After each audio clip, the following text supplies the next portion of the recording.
part 9B of the Manic Miner refactor is after the fade. Okay, we need to solve these baddies now. It's been a while. I've gone out and got a cup of coffee from, again, not a sponsor of the show, but you know, if you want to throw a couple of Tim cards this way. Okay. So my tidy up. Oh, I was looking out for something else. My tidy up. That's the server. Get it right eventually. If we look at the room renderer now, the room renderer doesn't have anything in it. It just really has a couple of variables at the top here, and then the start. All it does is it creates the screen, creates the sprite renderer to attach to that, to attach the screen to that target. Because remember, we use the screen is basically just a texture. Then our initializer takes in all the renderers, initializes them with the screen parameter, and then we pass in, we then set that to be the renderers in there, and then our member field there, and then our draw is just taking all that and then going through all the renderers. Then if we go back to our game controller, if we go to setup renderer, you see that these are all our renderers here, and what we can do, we'll maybe do this as a later refactor because I really want to get this screen done tonight, is that we could take all this and then we don't need to necessarily have this functionality, like these renderers in here. So I'm going to use the same combination as we have in here. So instead of having a game controller, I'm going to have a game over controller as well. And hopefully this will make it a little bit clearer what my intended purpose is for this, because I want to make these as general purpose classes as possible, but only really for this game, but we might end up using it for the Attic Attack game. Remember that it was kind of a false start on the Attic Attack game, so I want to rebuild that one next year. This year? Yeah, I guess it'll be this year when you see it. I'm recording this over the Christmas break. So in 2018 I want to return back to Attic Attack. Actually I also want to do Transam as well, but anyway, that's another one. Okay, so we have this here, and we have our game over screen here. So our game over screen looks like this. So if I zoom in here and I grab this here, I should get as the screen.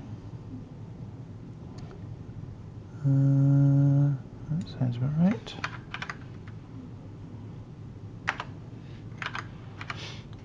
And so, what is a character? Character is 24 by 24. Okay. So if I do preferences, I don't know, where's the grid and stuff? Units and rulers, pixels, points.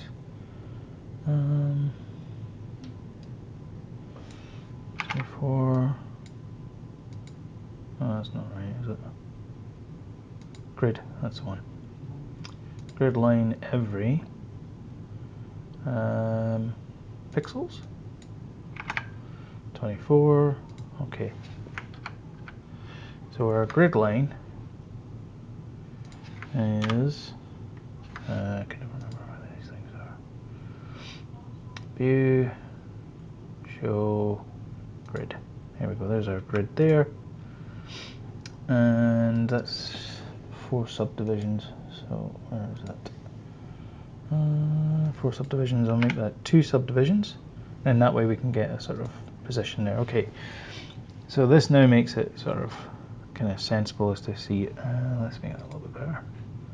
Sorry. Gauge. Okay, so our color is light blue. and our subdivision. Let's make that green. Is that better? Not much better, but we can actually sort of see it a little bit better. Okay.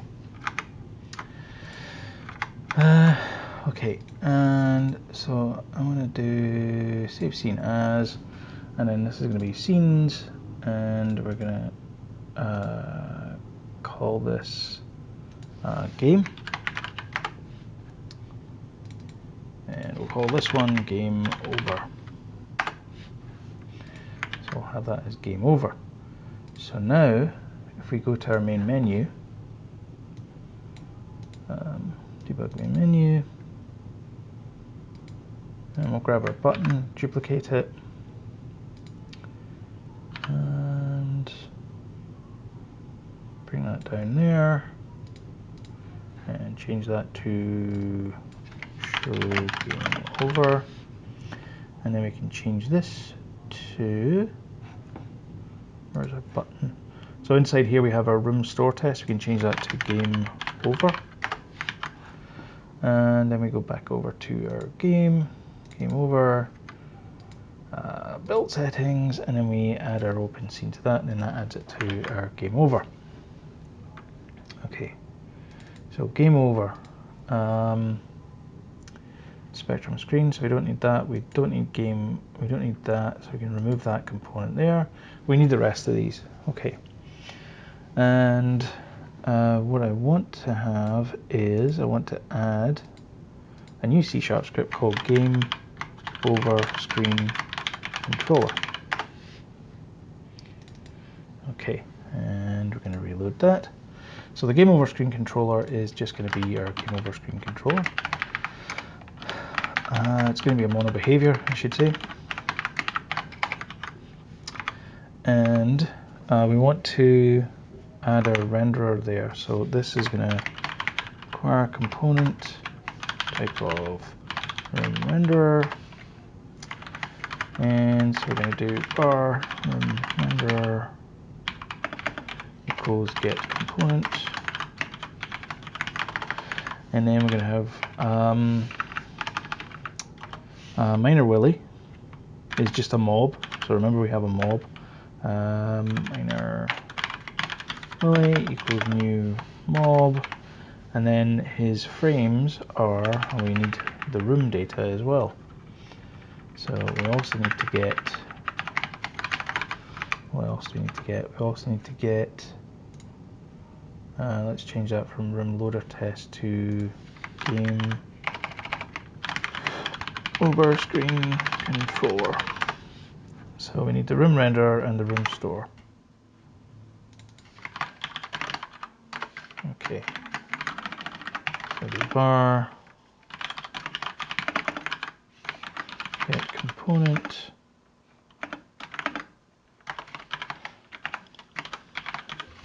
Okay, and that gives us our the values that we need to. It gives us access to those components from there, and we're going to add our game over screen controller to there. Now our start position actually is going to be mob Willy equals new mob, and then it's going to be the frames, so that's room store minor Willy sprites, and then the start X is going to be 0, 1, 2, 3, 4, 5, 6, 7, 8, 9, 10, 11, 12, 13, 15. 15.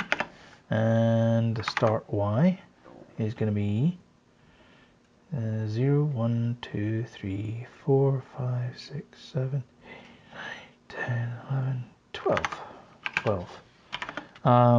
Left and right, not entirely sure what left and right is. Let's see what the room minor Willy room renderer is. Let's go back to game controller actually.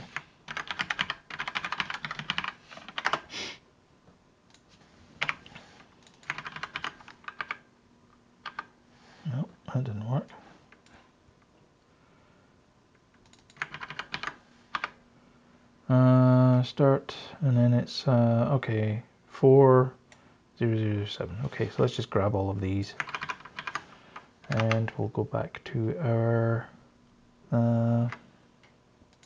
screen controller.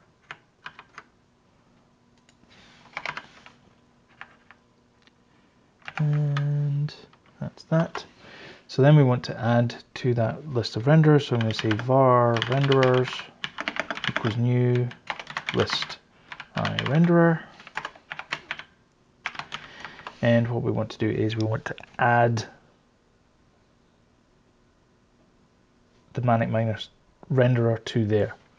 So this is where, rather than having to build up another screen and do all this kind of stuff, we can do all this in code, and we don't need to worry about, well, we can actually then drive it from data, which is the important thing, because as soon as you start using code, you can actually start bringing this in from data.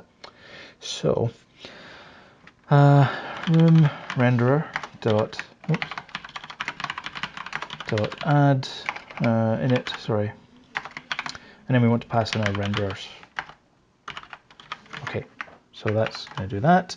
Then I'm going to do renderers dot add new minor Willy renderer, and then we want to specify the mob, which is the player, which is Willy, and then the room data, which is room store.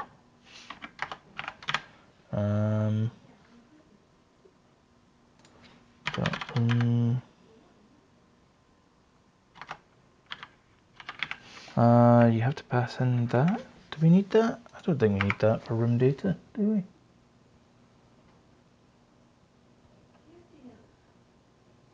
we?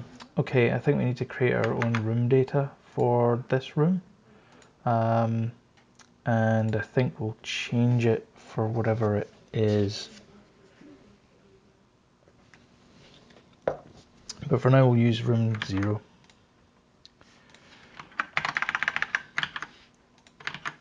So now we should end up with, when we run this, if I go back to here, we should end up with Manic Miner just sitting in the middle of the screen. Nope, end up with a null reference.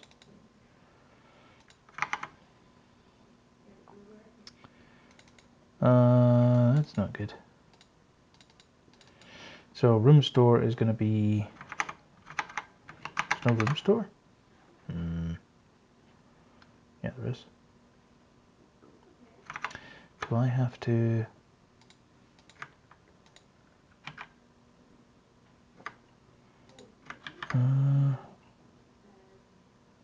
Oh, there you go. Okay, this is what I need to do. All right.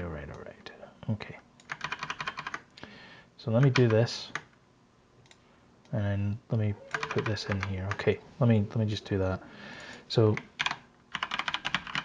I enumerate our start, and then we want to do that, and then that gives us access to our room data there. Room ID, so we'll make that 0, and then we'll say to do game over room. And we'll change that to store, and that to store, and we'll change that to var. Okay. So now we should have Manic Miner in there. My wife's calling my relatives next door, I think. Or her relatives anyway. Okay, so we don't have anything displayed on screen because we're not rendering anything on screen. So we also need to start coroutine draw the screen. And for draw the screen, we're going to pass in room renderer. And we might have to pass in other things as well. But I don't think we do actually. Let's generate the method there. So we're going to do while, actually let's just copy the one that we had in our game controller. So our game controller, we had a draw screen here. Yeah, this is what we want here. So we want to make this a little bit simpler. We actually just want to make that to be true, or actually while is running. Let's do while is running, and then up here we can then do private bool is running equals true. So we'll set that to be true up there. This will run, this will set that room renderer, and we should get something in there. Although I've got a funny feeling that it's not gonna, no, it should work because it's clearing the screen. So it should display everything because by default it plays everything. Okay, so there we go. So we have Manic Miner sitting on top of that. What do we also need to do? We also need to get the score, display the score, and unfortunately the score is held inside game controller. Now game controller needs to have a score and a high score attached to it. So I am going to add another interface class, and this is where interfaces become super handy, is because if you have two classes that don't really match each other, you can apply an interface to both those classes. So you have to implement certain methods, which means that when you want to use them, you want to use disparate classes at any part in your code, you just pass in your class as normal, but the function you're calling is expecting an interface. So it's expecting a certain number of methods and properties to be implemented. So it's super, super handy. And we'll do a video for it. If you like the idea of that, just note below in the comments, because I don't actually have a video on that particular functionality. So I'm going to call this iScore display, iScore information. I'm going to call it iScore information.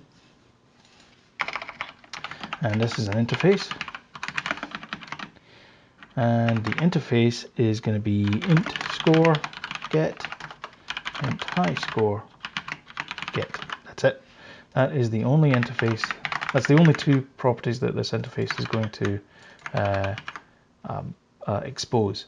So now I have to go back to my game controller, and the only change I have to make in game controller is where it says game controller model behavior, I add that. That's it. That's all I need to do. And the reason why that's the only thing I need to do is because we already expose this value here, which is int score high score. So it's perfect. So now I want to update a renderer over here, and the renderer over here is, and I can't see it for some unknown reason, player score renderer.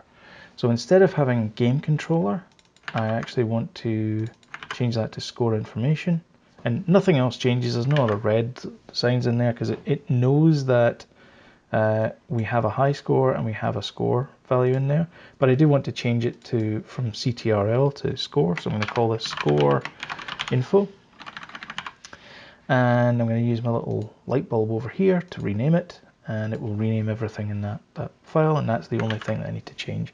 So you'll find out you're doing this quite a bit in programming. When you have an idea, you think about it, you're implementing it, and you're doing things kind of on the fly. You have a general idea as to what needs to be put into the game, but you end up refactoring some of the code sometimes when you're doing coding.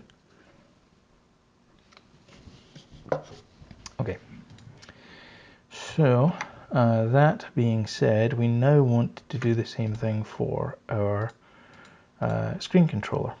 So this now has to implement score information. You'll see that this is going to go red squiggly, and that's because I need to implement the interface, which of course it does it this way here. Get private set,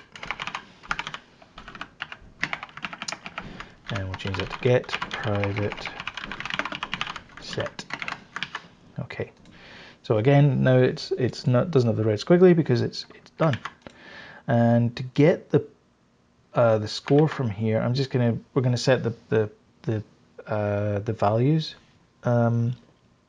later on, but we haven't done them just now. So I'm going to do set score and iScore in player prefs before calling this page, and we need to read player prefs too.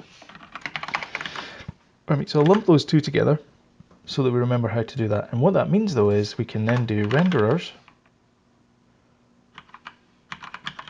add new player score renderer, and then we pass in our score information, which is this.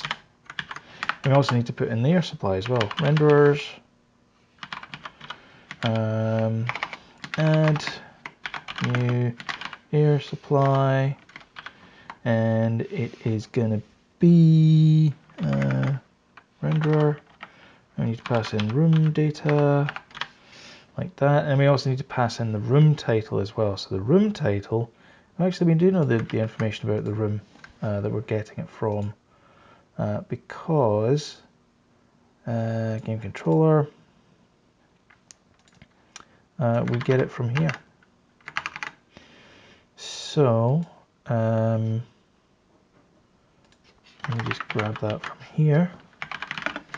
So we're going to grab room ID from there. So instead of that, we're going to do that, and we are going to do that, and that's it. And then we also want to do renderers, and new room name renderer, and room data. Okay. And room data is from the room ID, so it's going to pick up that room data. And so we should end up with something that looks kind of like this just now, or at least in black and white. Did I save that? I did. Let me just make sure and save everything. Okay.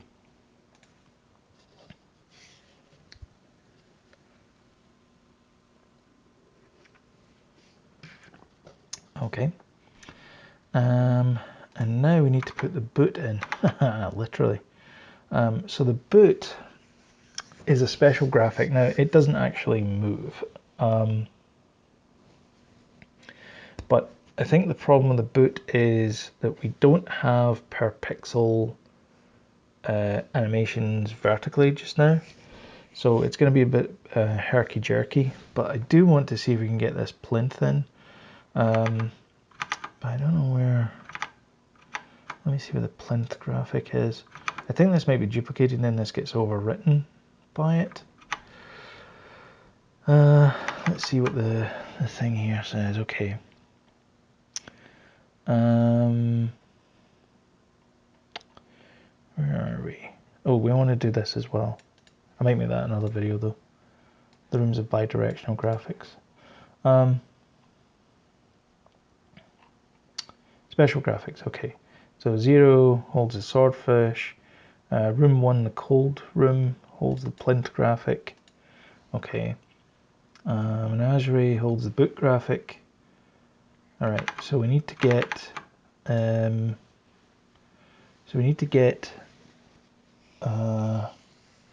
this here. So I'm going to say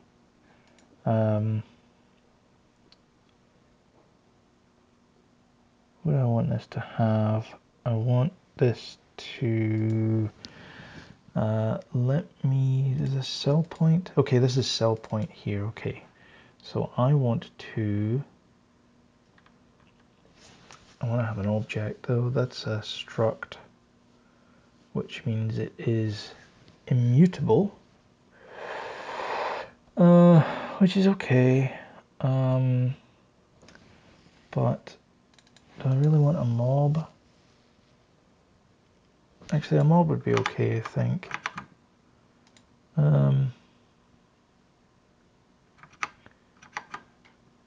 Okay, 16 by 16 graphics associated. All screens, offsets. Also zero on the screen, just doing the vertical coordinates. 1, 2, and 4. Okay, so the room store. The room store is the one that gets all the data. So I am going to public list byte special graphics get return special graphics. So we haven't done this before, so we need to do this just now. And we'll call this special graphics. Okay, so we'll call this special graphics down here, and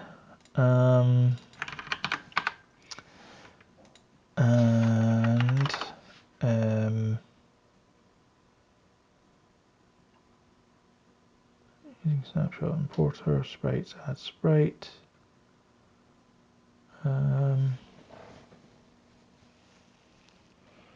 Import room. Oh, wait a minute. Has special graphic. Wait. Let's just remove that for just a cotton picking second.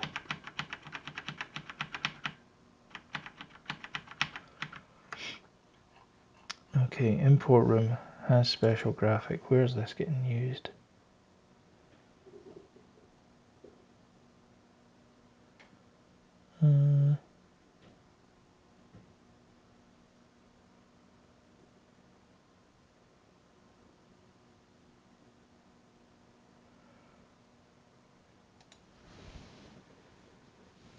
Okay.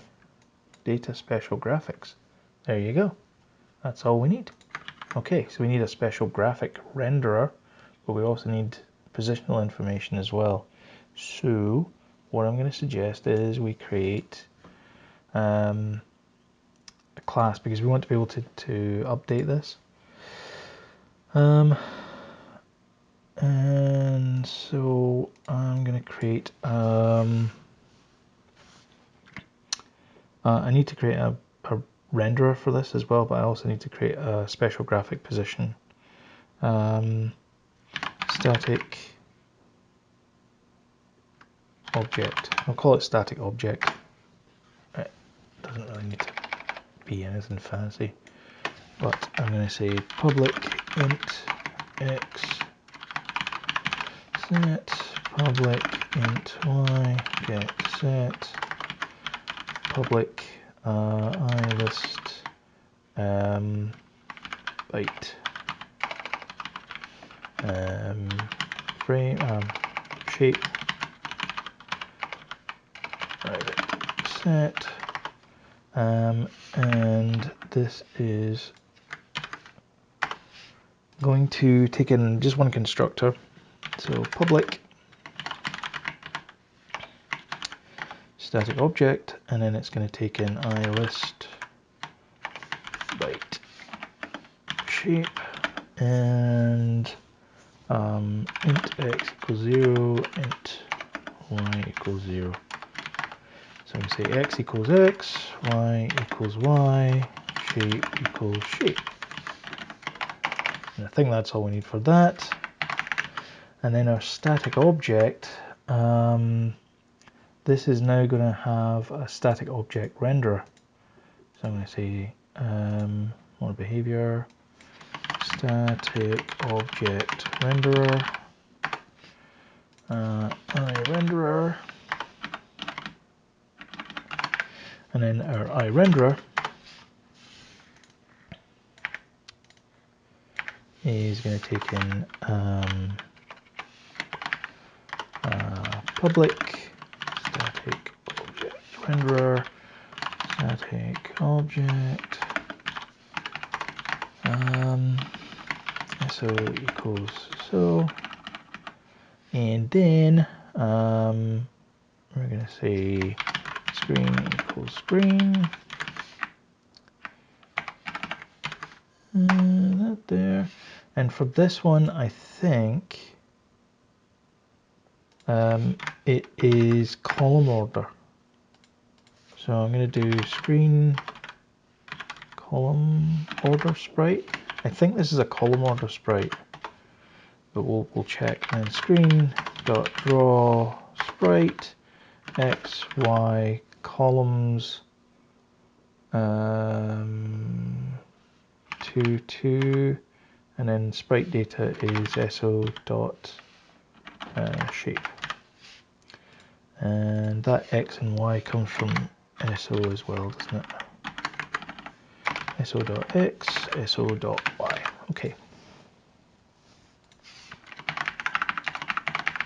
Let me get rid of that. What does it not like about that? Draw sprite.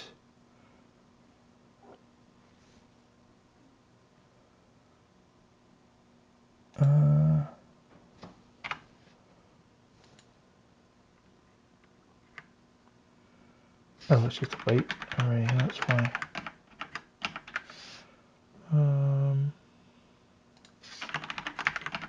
It's not a list of. It's not a list of frames. It's just a frame because it's a static graphic. It doesn't move. That makes sense. Total sense. Okay, we don't need that. That's that. And then inside our game over controller, what we want to do is we want to draw the boot. So the boot is, well, actually we need to have private static graphic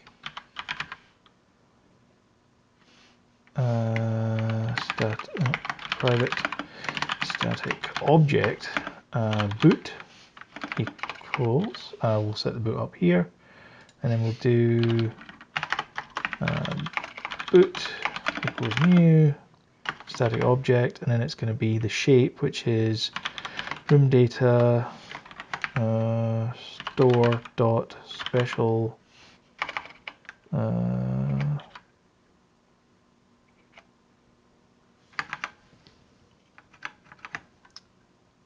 no, it's not room data. Oh, this is going to be a bit hacky. I might do an extension for this then. Okay, so we want that to be, the boot is going to be the room 2. So that is going to be store.roomData 2.special graphic. Special graphics, and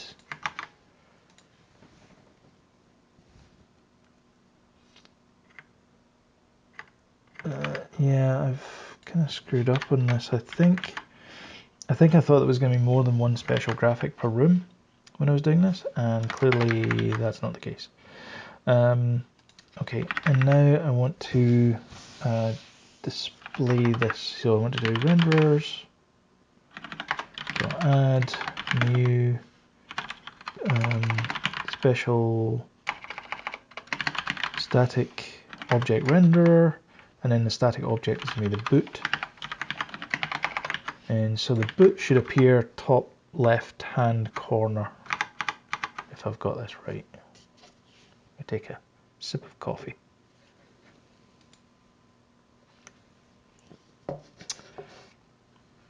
Okay, well, it's a boot, but not as we know it, Jim. So I'm going to guess that it is not a column order sprite, it is a row order sprite.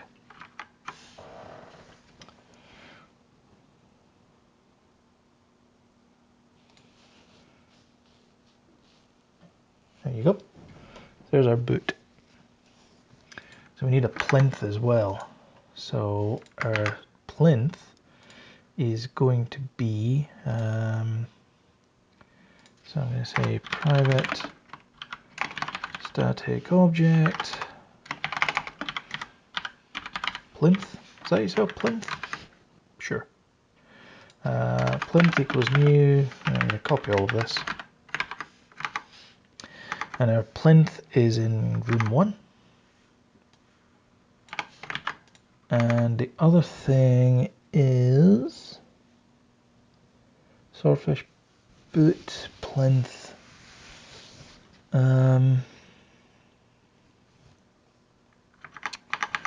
don't know where this graphic comes from,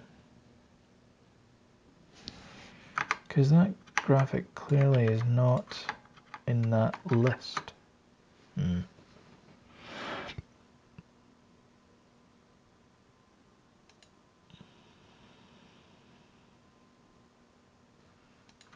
Oh yeah, we haven't done the renderer for that. Static of renderer, and then we'll call that plinth.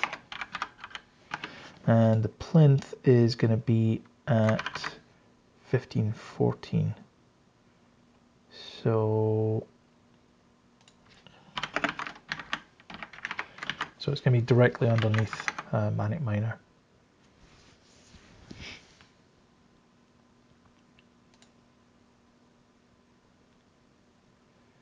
There we go.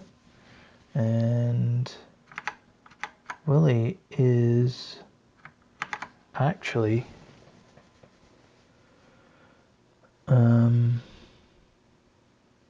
he's that sprite, but he's actually shifted, so he's in the middle.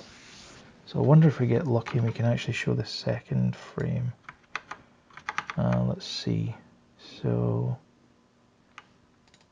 Willie dot frame equals 2. Let's see if we can get him in the middle.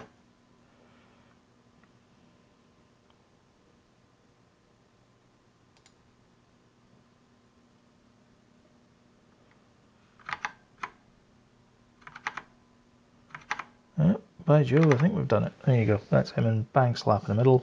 And then we need the boot to come down there and then the screen to flash all these kind of crazy colours.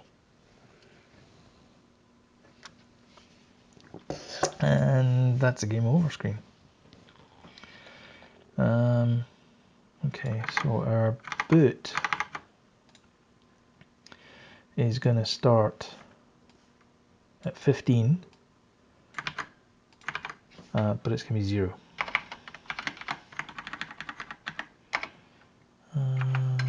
Yeah. So 15, 0. Come on. Compile. There we go. All right, so this is us, we're on our way. So I think what happens is,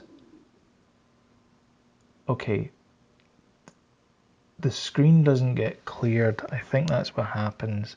And then this descends 2 and it overwrites it. I think that, okay, I think this is what happens. All right, so this graphic doesn't exist.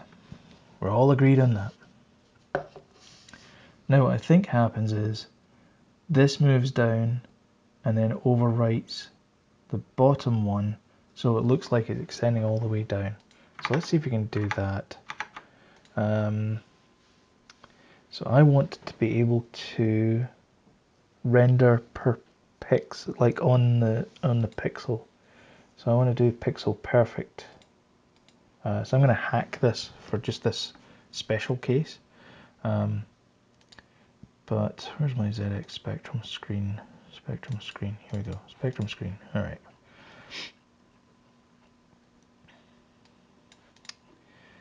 And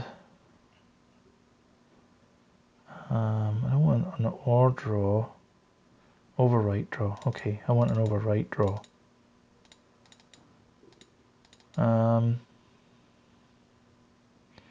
What is the normal draw mode?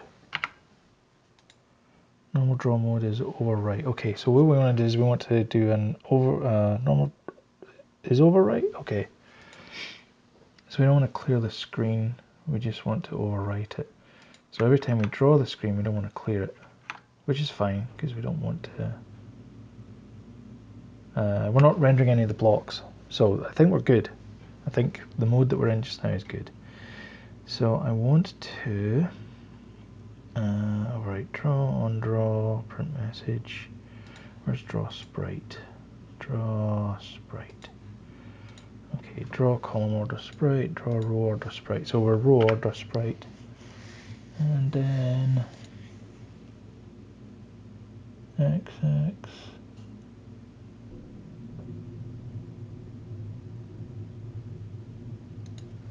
Poke.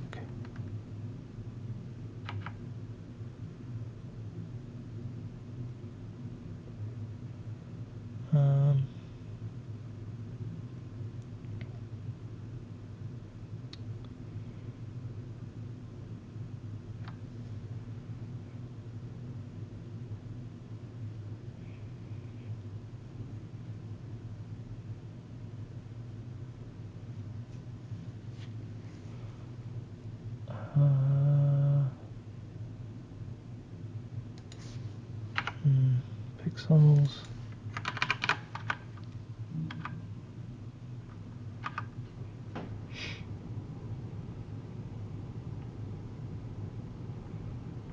Update and clear. So I just want to draw this blind one. Okay. Draw.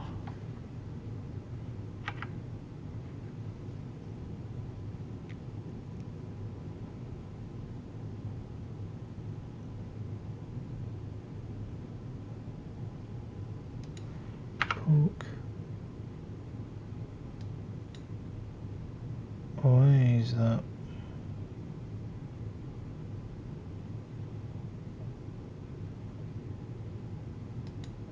Pixel set. That's an extension, isn't it?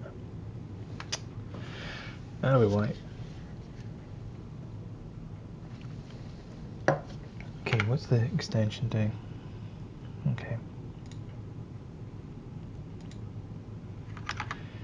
Alright, so we don't want to multiply it by 8, we want to do it pixel perfect. So I'm going to create another method in here, spectrum screen, and I'm going to create a draw sprite, and then I'm going to do public void draw sprite per pixel, int y, int calls, int rows from sprite data, and draw the sprite.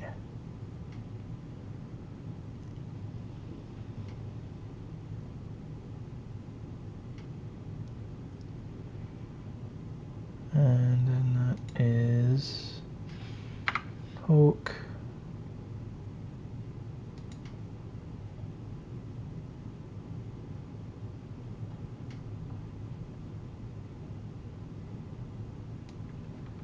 okay, so this is going to be void poke per pixel. Oh, right. Oh. And in the row, I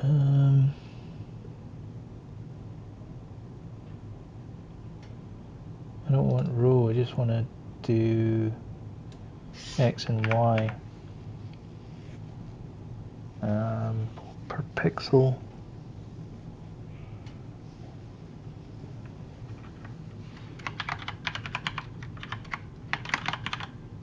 And it's going to be X, Y, I've got to put in row.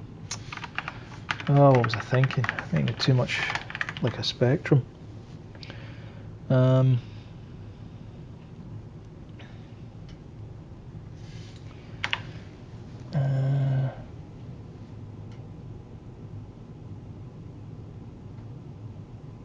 plus equals 7 minus row. Oof.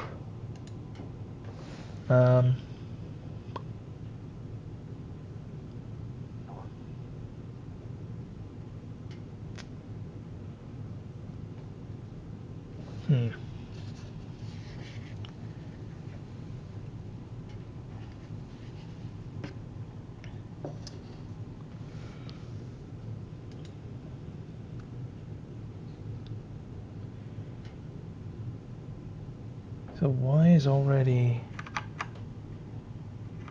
multiplied by that. So if I'm setting the y, okay, let me do this as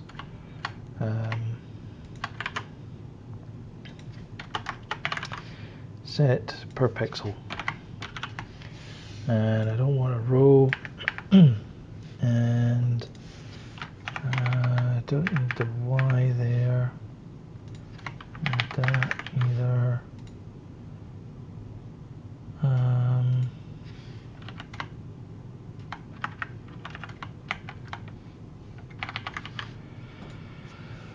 Then the y should be the right value, set per pixel. Okay, and then the poke per pixel should just call that poke per pixel.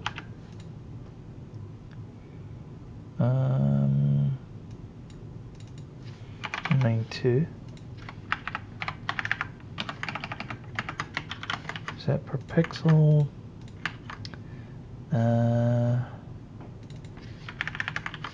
That there. And then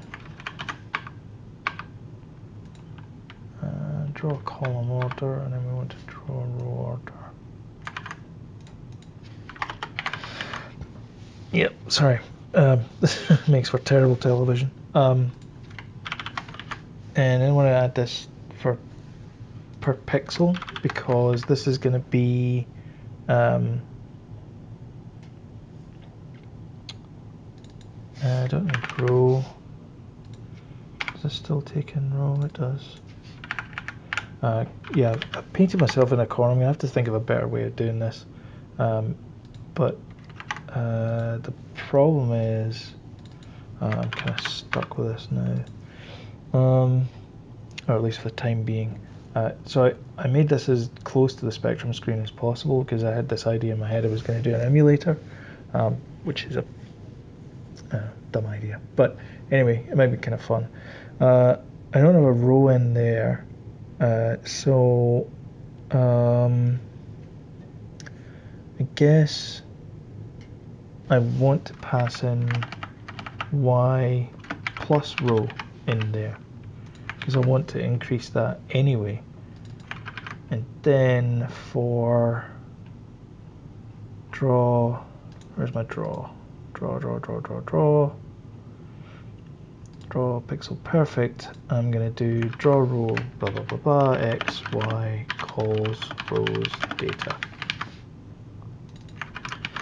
So now my draw sprite pixel perfect I can then use inside my static object renderer, and it should still work. Fingers crossed.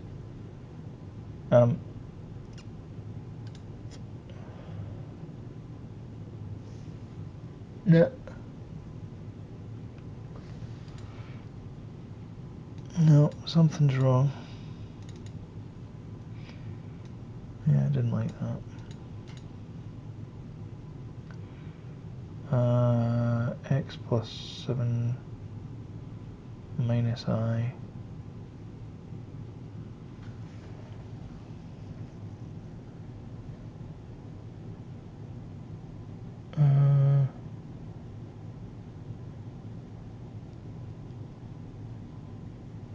So I don't need that for loop.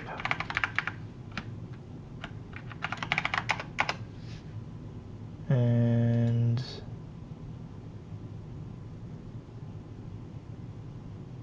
or do I need that for loop? I do need that for loop. I need that for loop because I need to go through every single one of them. And the y value, what's the y value? Why is it doing that? Is it 192?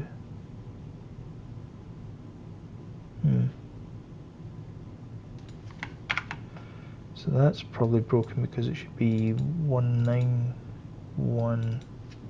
It should be 191. So that should fix that, but it's still going to break, I think.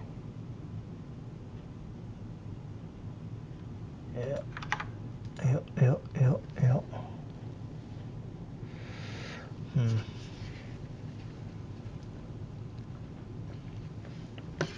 Okay.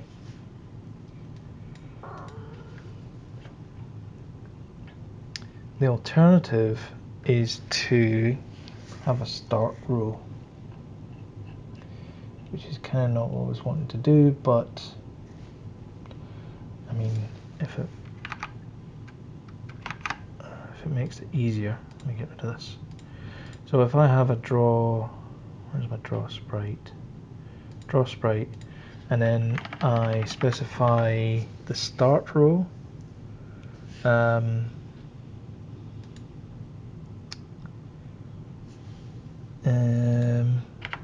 I do that down there, row is equal to that. I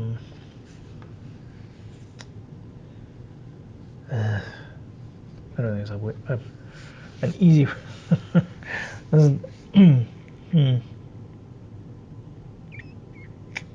Okay. Right, I still want it to be per 2 pixels as it descends down there. But I think the problem is it's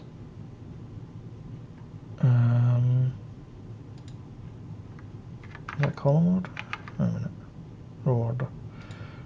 Draft sprite VP. And so I want to go from 0 rows down to there,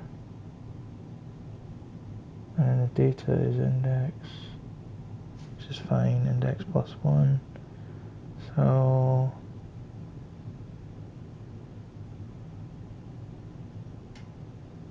So for each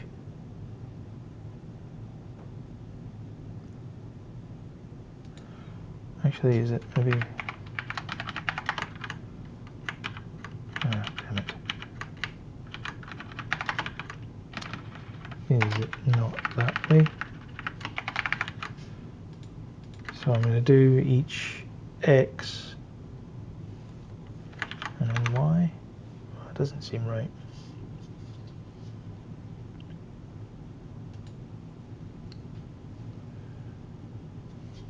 Yeah. Okay, let me think of this through logically. Okay. So I have binary data. I'm going to poke those values in there. I want to start at a particular row. So that row is my offset, my Y. Wait a minute, wait. No, because my Y is actually, if I go to here, I'm not actually at 15, that's 15 times 8. That's why. Because the boot is actually going to be 15 times 8 along.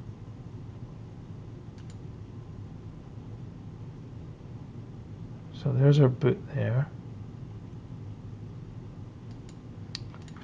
The plinth is no longer working as well. I think we fixed the boot, we fixed the plinth.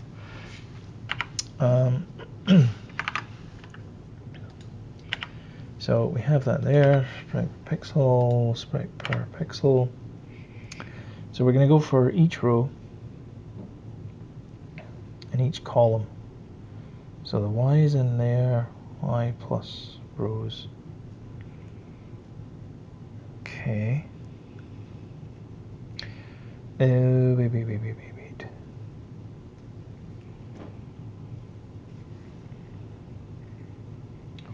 That is going to be times 8 though.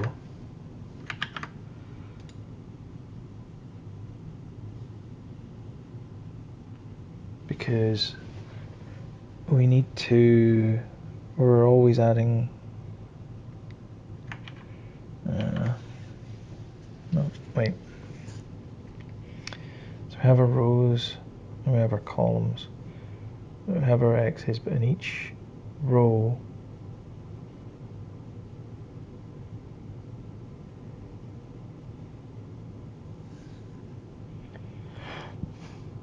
X, Y. Okay, nearly there. For all of those of you who are screaming at the TV. Okay. So my X and my Y are pixel values here. But I want to draw at that particular point. So I think the problem is actually in here. So I want to say I want to have Y plus, so Y plus rows times 8 be the right value, I guess. Okay.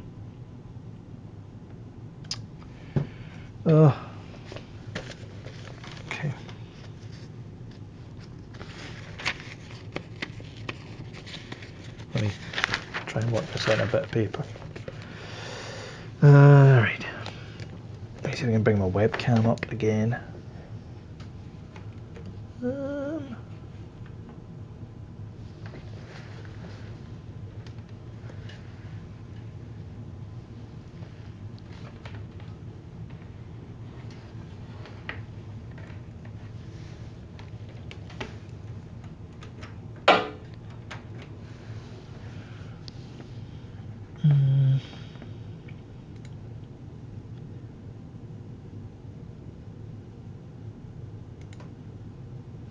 Is it working?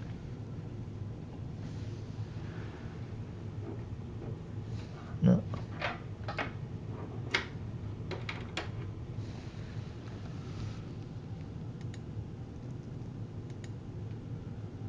Is it working? No. Alright, well, I tried. Okay, so this is my X and Y.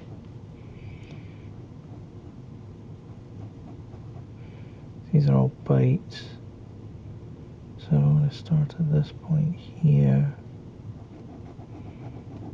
So this is Y plus 2. Y plus 2. Okay, but I'm still doing...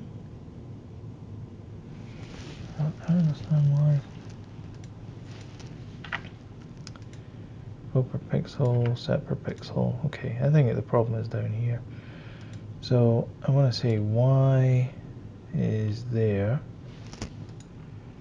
So at that Y value, set per pixel here, the Y value is the Y value plus the row. But I'm going to increase the row, aren't I? Is that the problem? Is I don't increase the row?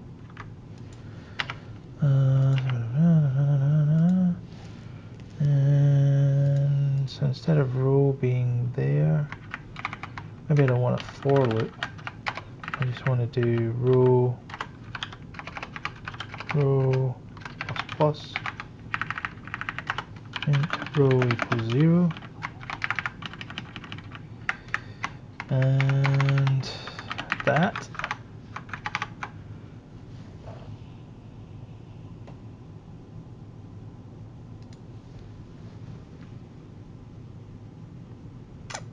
I made it worse. Okay, Y plus row. So I'm starting at 0, and then 0 in the row, and then I'm poking at X and Y plus row. Actually, it would be 7 minus row, isn't it? Is that not what it's supposed to be before?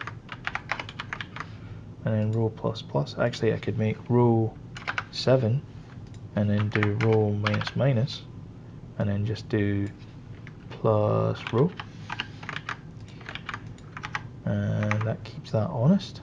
And that doesn't work. I'm going to take a celebratory swig of coffee. That did not work.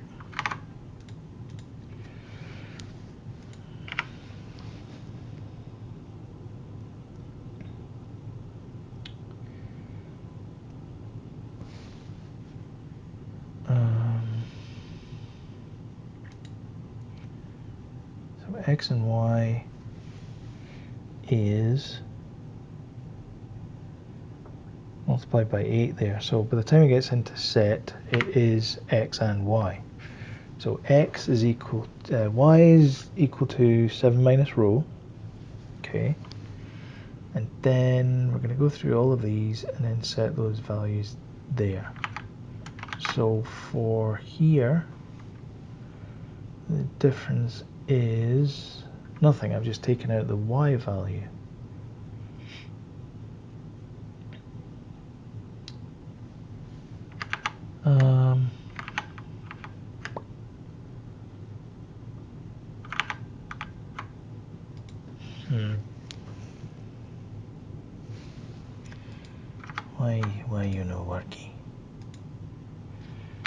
Draw sprite, okay. Poke PP. So I think the problem is this rows thing. Well, is it?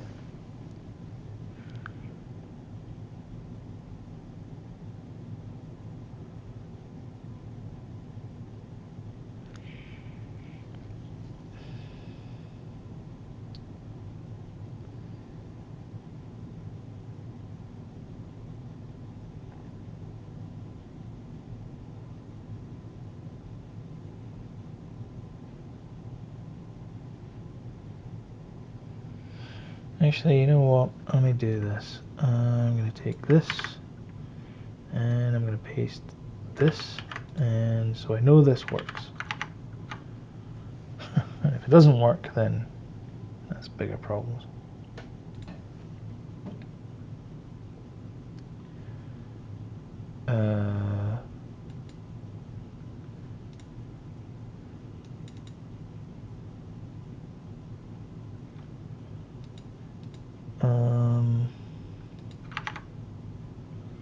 Why are you not working there?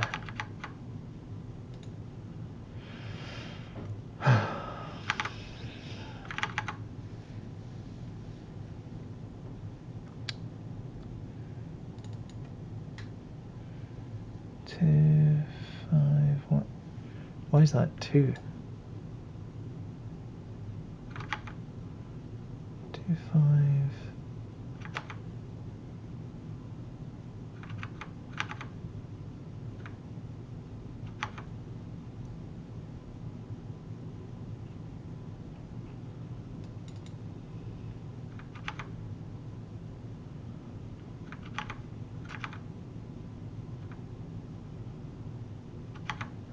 Right, okay. Yeah, I know what that is. Yeah. That makes sense. Okay, so if I do in okay, I think I'm gonna have to do this. Can't make that 5 times 8, it's gonna be 15. And let me do int row offset get set. So I'm going to do the row offset. The row offset is going to be 0 by default because I don't want it to do anything else. So I just want it to go back to where it was. Okay, so that's where we are just now. All right, and then in here, what else we got?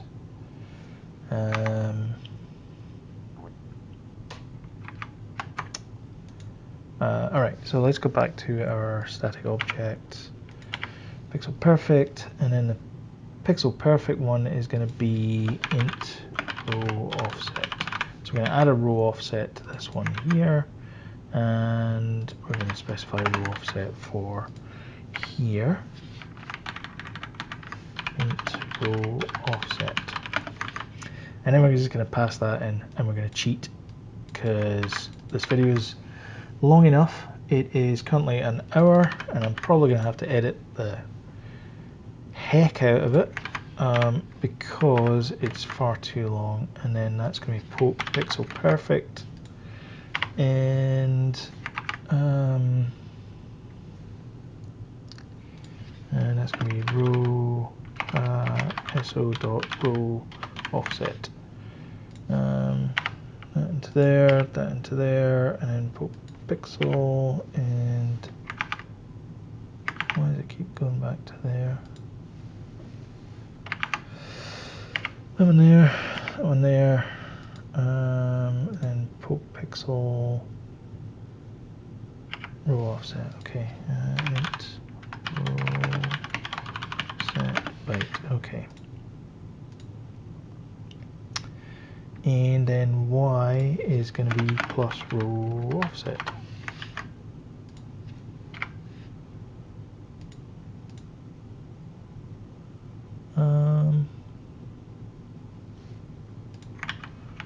I think.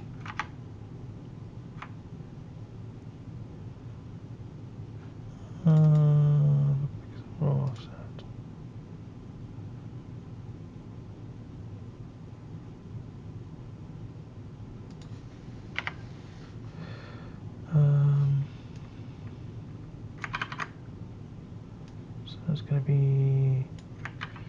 that, set per pixel, row offset.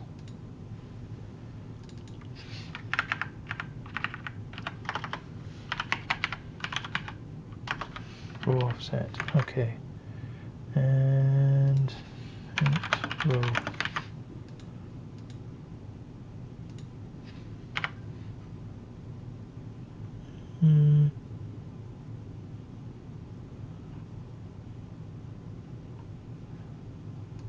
Yeah, this is just going to be the exact same as this one. Actually, probably just got away with just doing set. And maybe comment that out for just now. And we should have nothing of the sort here. Nothing of the sort. My brain's going. Okay, that's good. So we have that. There's weird tearing down here though.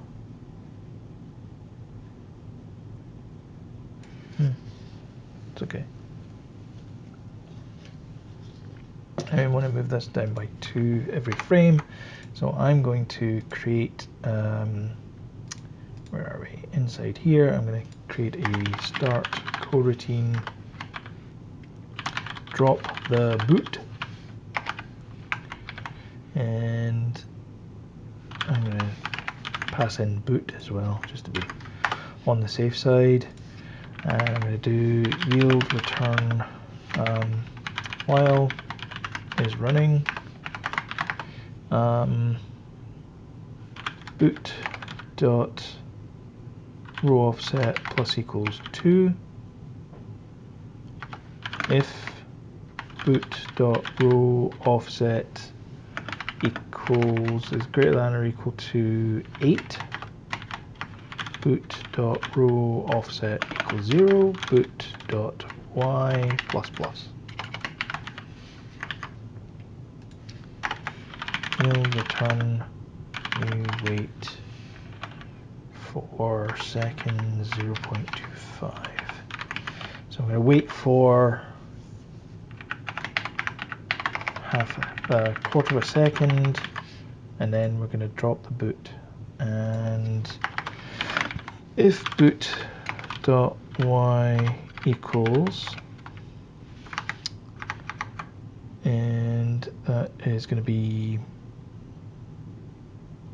the same as Manic Miner. So Manic Miner is at 12.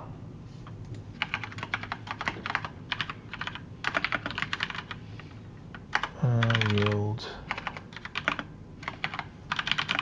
break. So I'm going to break out of there and stop everything. Okay. Get rid of that. And yeah, that's good. Okay. So we should now get the boot dropping.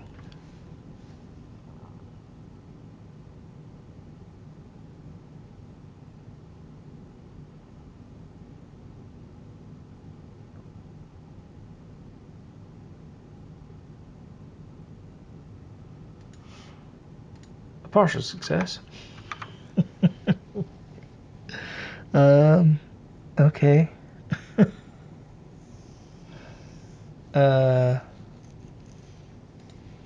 Let me go into the renderer and then do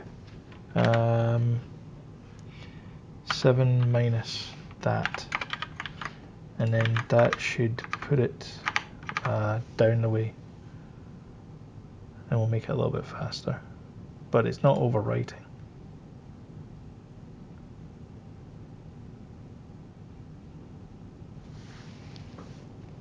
That's descending.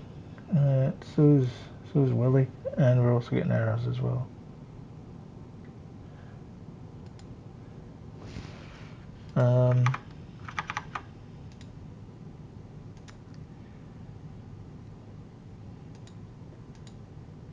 So the row offset is backwards, so that's got to be fixed. Sprite P, sprite PP, PP. minus equals row offset, because we're going down the screen, so that's minus. I think that's good. So it's dropping ever so slowly, but we can fix that. The problem is it's not overwriting, it's ORing whatever was there before. So we need to set it to overwrite. And that is a problem inside here. So I need to overwrite draw. So draw mode is overwrite. I don't think this is used anywhere. Yeah, it's not used anywhere. So draw sprite and column order sprite, and then we have poke, and then we want to pass in the draw mode. So draw mode, we need to pass in this, the draw mode here.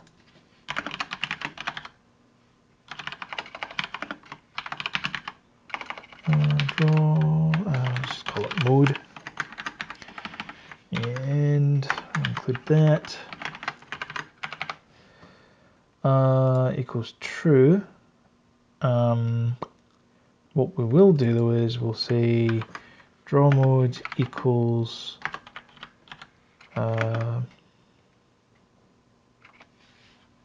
that's not the right Unity one, but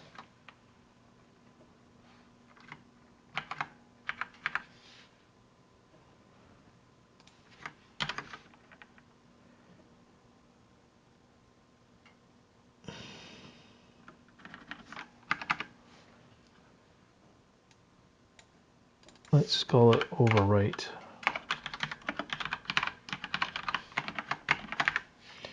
So I'll do overwrite. So overwrite, then we want to set that to be whatever it is, or we want to OR it. So if we want to overwrite it,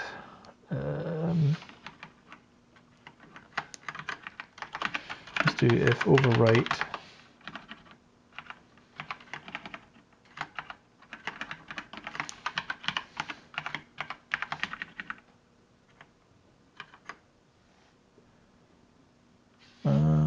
if that, then that.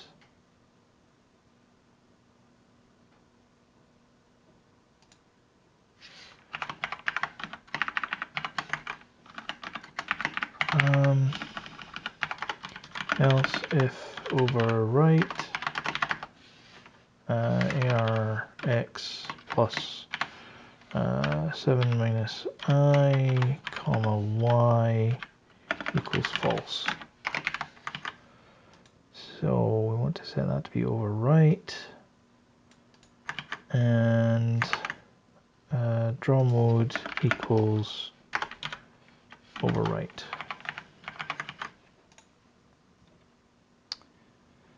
We need to do the same thing in here as well. And that way we should get the book coming down and preserving the previous values that are put in there. No. No. Let me see if it is overwriting.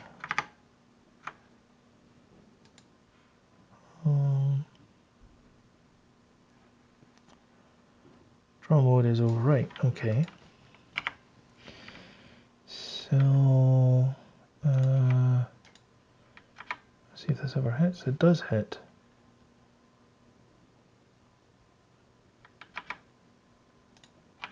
It's all the time.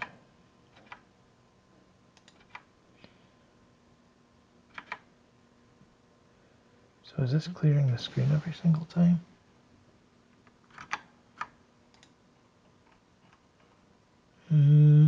I think I set it to clear Spectrum screen. Let's see if it does get cleared. If it does get cleared, then we probably don't want to clear the screen.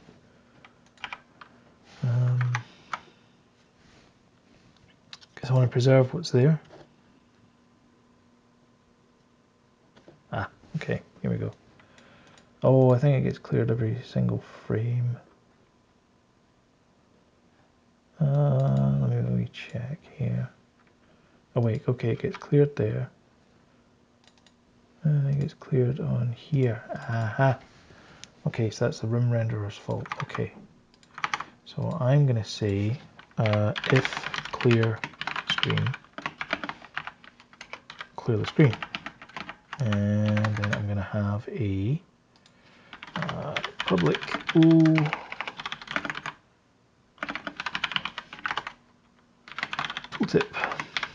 Clear the te.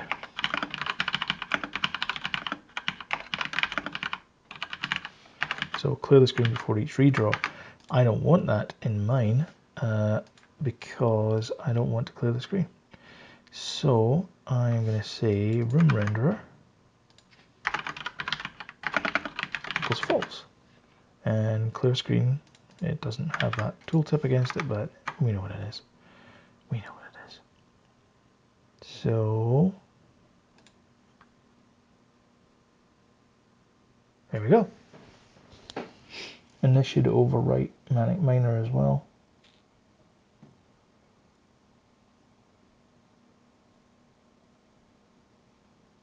There it goes. So it doesn't go all the way to the bottom, I noticed. So y equals 11, maybe? Need to make it 11? No, that would be 12, 13 would be. So it needs to be 13 because he's got to go to the next level. Yeah, I think that's right.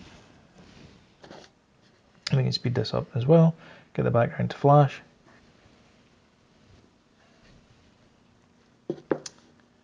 And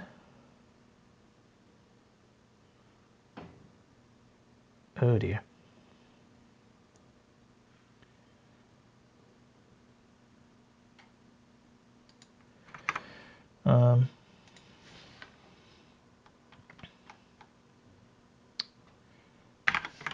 We'll figure that out.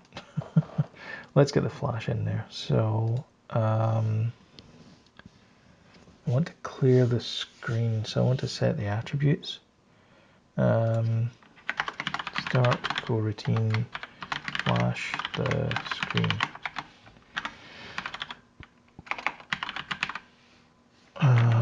What's it called? Room renderer. So I want to flash the screen. I want to flash the screen. So I'm going to do that there. And while is running,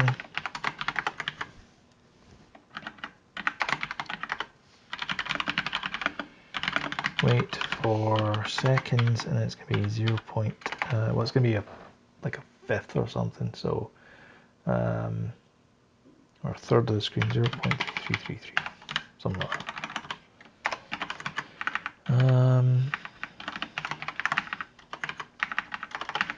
Int paper equals, and the current paper color is going to be blue. And what I want to do is I want to do room renderer dot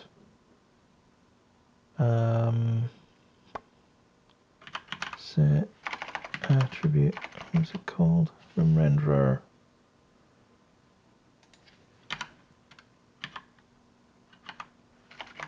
Why is that not?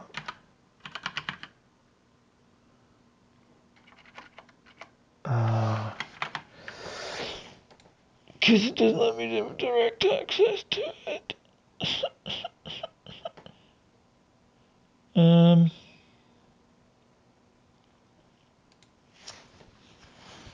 Damn. I need direct access at this point. Room renderer. Do I expose it or do I not expose it? I don't want to expose it.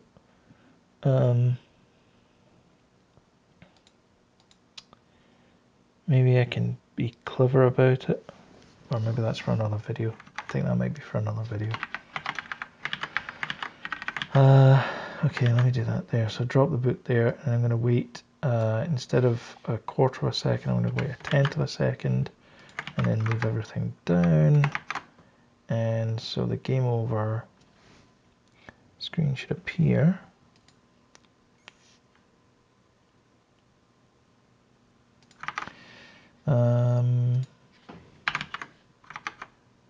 It's probably faster than the timer itself.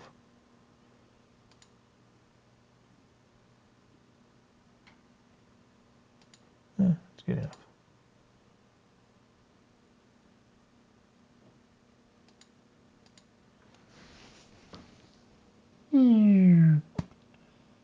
Okay, that's fine.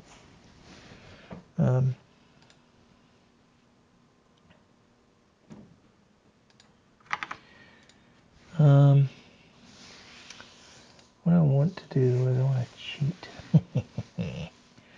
I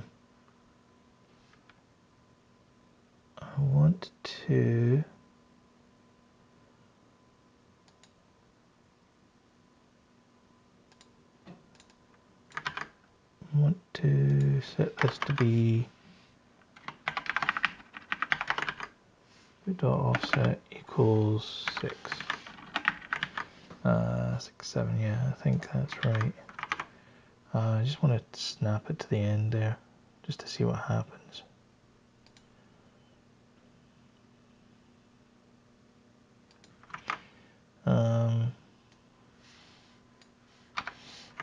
Seven. Then I'll bring it across to the next level.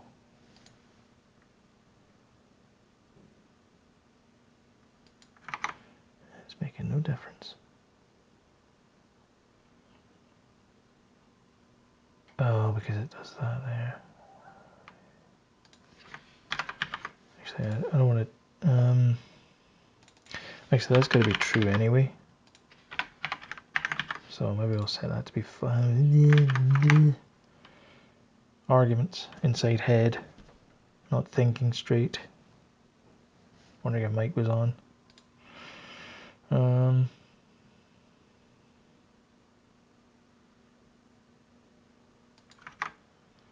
that didn't work. I wanted to completely envelop Manic Minor Willy, I should say. Yeah, it's just not wanting to.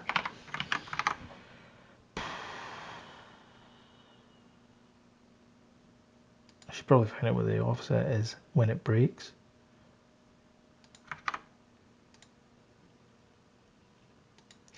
So boot equals 12. Let me say boot dot y. Yeah, let's just leave it just now instead of faffing around.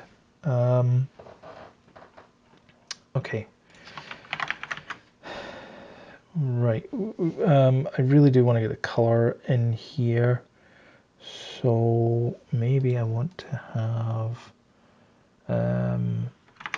see the flash. Let me bring up Fuse again.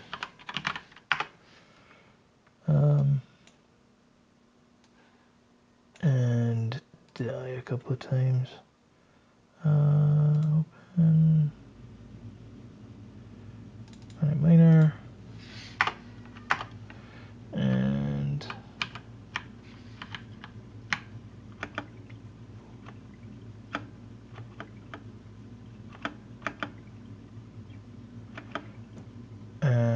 does it flash the whole screen?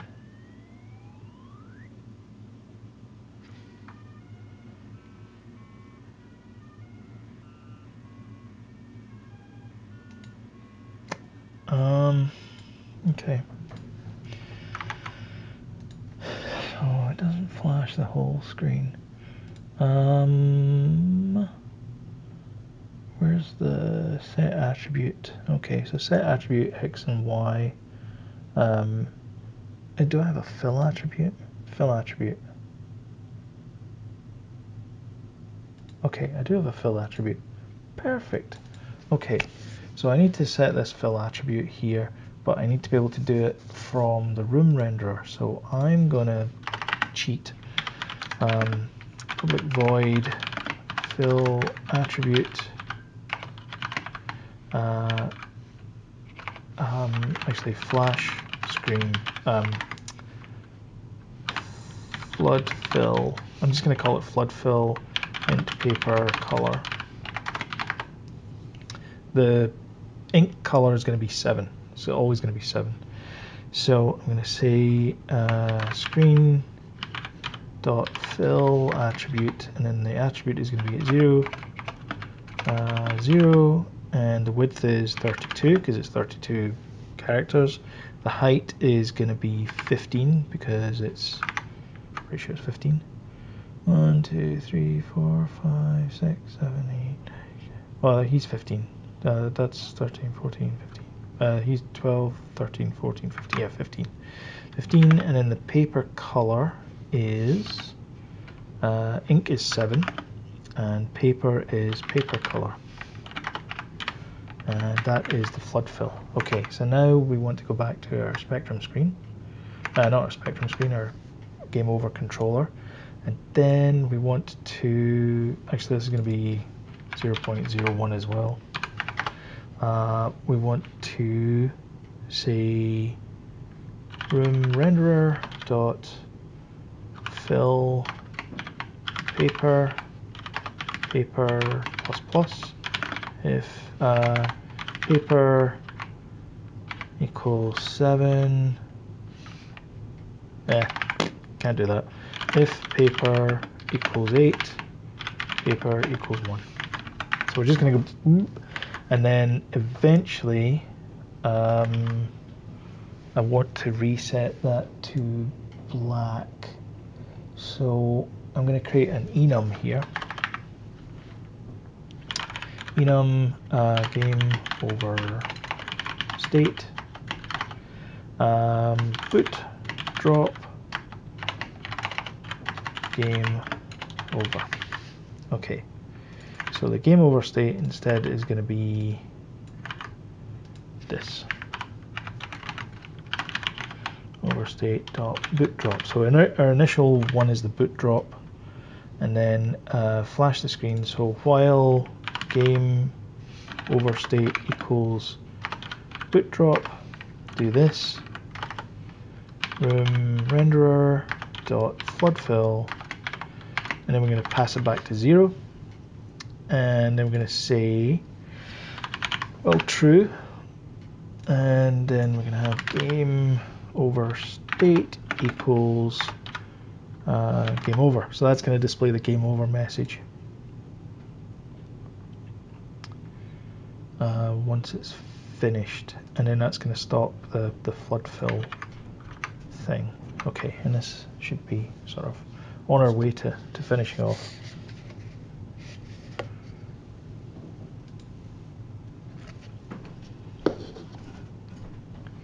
All right.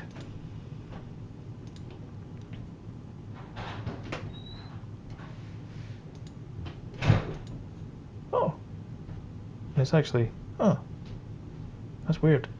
Didn't fix anything there. Kind of is. I'm amazed that the boot is now working. Considering it wasn't doing it per pixel there, but that's it. That's the game over screen. We just need to add the game over text, which is going to be across here. So I'm going to fire up Fuse again. Oh, I don't know what I pressed there. Open, and I'm going to open up this.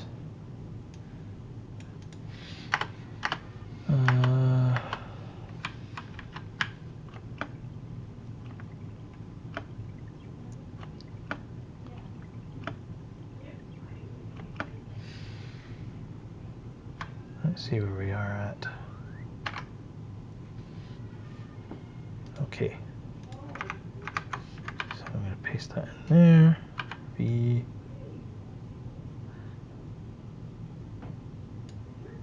All right.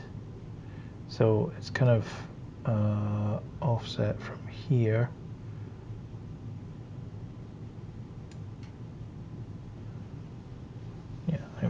so that's kind of where we are. So that's 0, 1, 2, 3, 4, 1, 2, 3, 4, 1, 2, 3, 4, 7. So 6 down. All right, so we want to, when we're finished, we want to add that to the renderers. So we want to be able to show it. So we're going to have a game over renderer type thing. So I'm going to go to my room renderers and I'm going to do class, and in mono behavior, game over text renderer. Okay, and our text renderer, we're going to have to change this to overwrite as well, but that's okay. So we're going to have private const string game over equals game over, but we actually have games 1, 2, 3, 4 spaces. Game over. Okay. And this is going to be an iRender.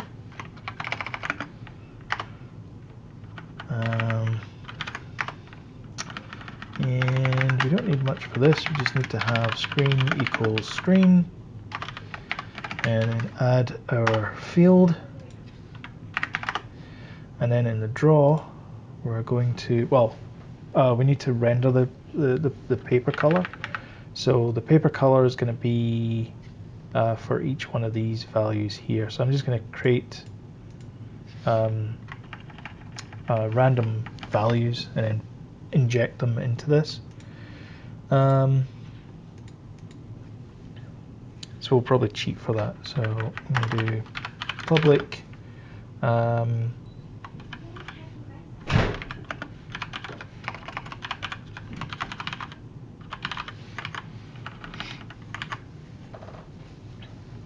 so I have these ink values here, and I'm going to change them on the fly. I'm going to cheat a little bit, but we might tidy it up and put in additional classes to sort of help with this, but we'll leave it just now. So I want to do for actually we can't have those ones being set. Okay, so that's fine. For int I equals 0, I less than game over 4 dot length I plus plus. And then we want to set the ink values for each of these. So we're going to say if I is less than 0, 1, 2, 3, 4, or I is greater than 4, 5, 6, 7, 8, 9. So greater than 8. Screen dot set attribute, and then the X is going to be, where are we printing this at? This is going to be public int X get set public int. Actually, there's going to be private set, and then the same thing for the Y.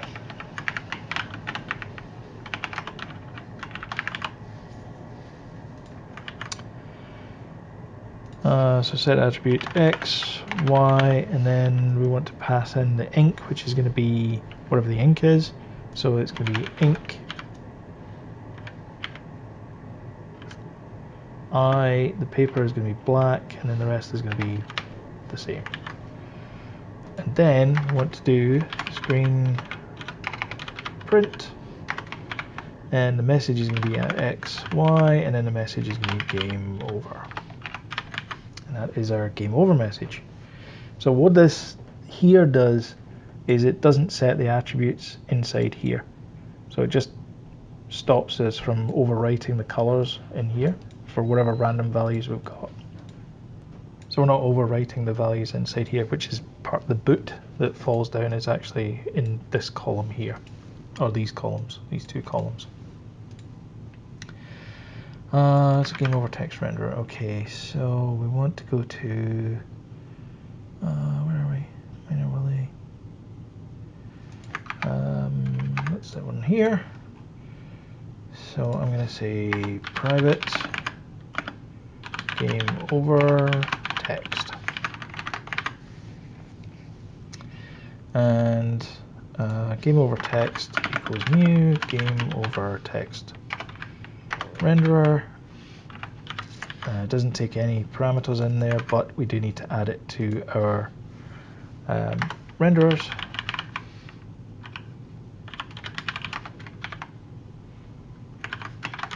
Game over text. And then when we're finished flashing the screen, we want to start coroutine flash game over text. And our flash game over text, we need another couple of things in here as well. We also need to game over renderer. So we want to say if active, active return, and we want to have public bool active get set. So it's not by default active, so we don't want to draw anything just now. And for this one, we want to flash the screen, flash game over text. Okay, so int inc equals 1, and let's make this public.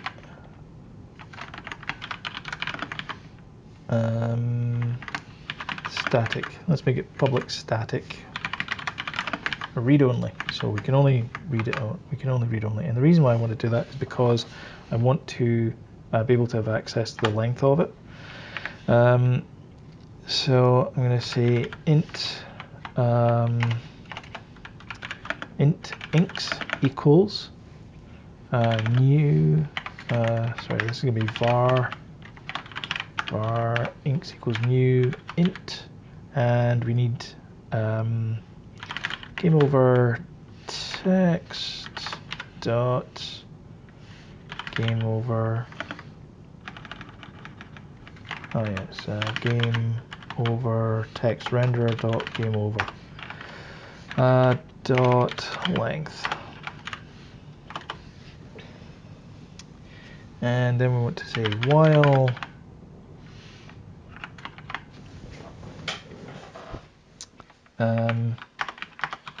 float time equals 5. So we're going to stay here for 3 seconds, I think. While time is less than while time is greater than 0.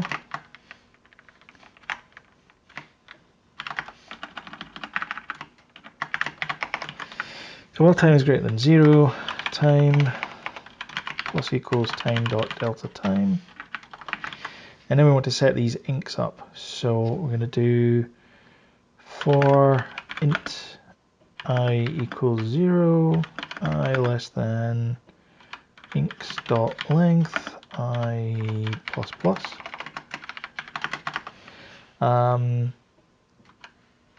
Inks I equals ink plus plus.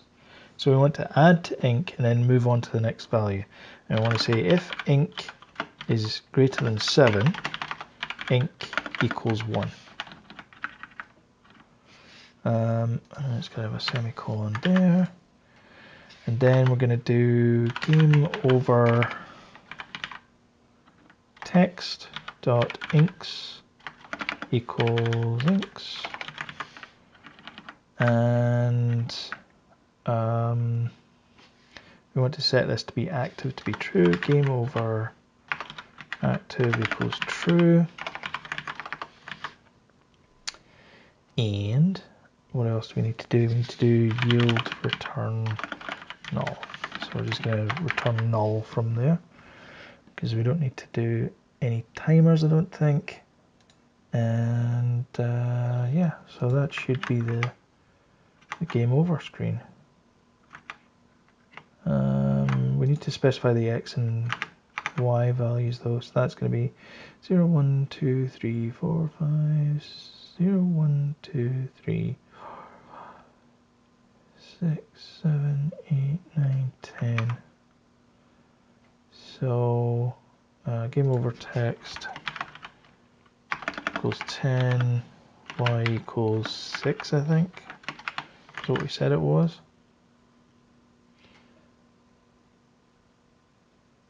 Oh, okay. Y.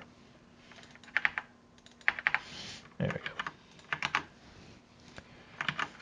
go. And that should be right. 0, 1, 2, 3, 4, 5, 6, 7, 8, 9, 10. Okay, should be 10.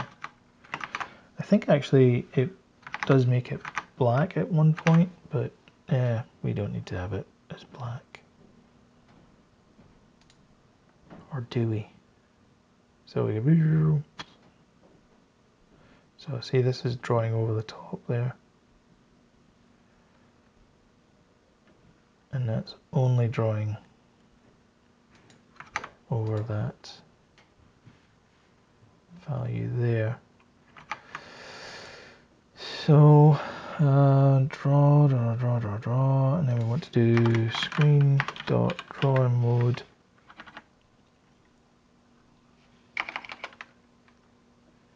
Or mode. I want to or draw there. I want to set the value from X and Y. Oh yeah, X. So it's going to be X plus I, comma Y, and then the ink, and then the paper, and yeah, let's make that 0 as well. Let's allow for 0. So ink is equal to 0. 0. Okay. Alright, so this should be the game over screen.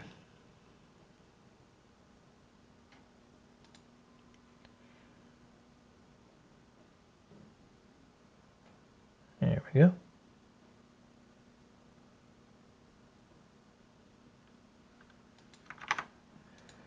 So we get game over, so we get that over there. So or draw, we then want to say screen dot overwrite draw, because we want to overwrite it with that. By default, we probably don't want to overwrite because we want to be able to. But we'll see what happens.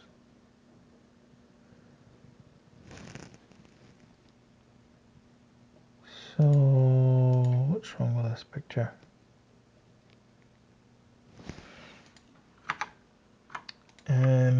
That fill is wrong. So room renderer 16. Sounds about right actually.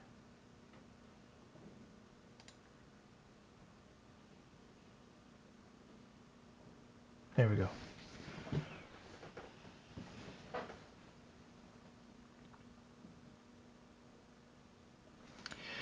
Can maybe slow that down just a little bit, that flashiness. So let's give it the same one as this one here, which is the wait for a few seconds. So instead of yield return null, we'll wait for it to be that, and then at the end we're going to do scene manager dot load scene main menu scene,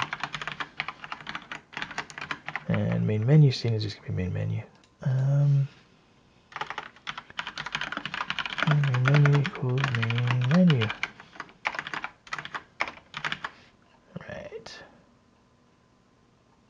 Hurry.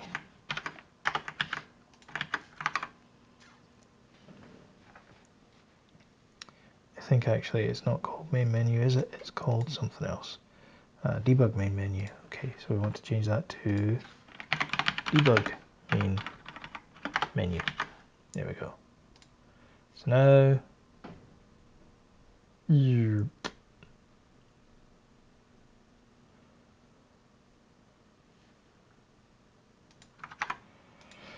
that should be time minus, isn't it? So while time is less than that, do that. Okay.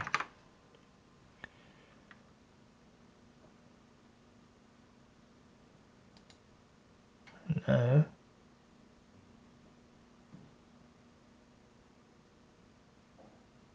there we go. Okay. And then our show game over should take us back to there as well.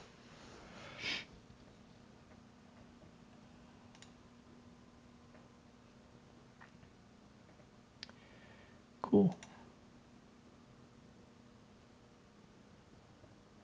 All right, that's the game over screen. So we've spent quite a lot of time on this, but it's mostly been refactoring.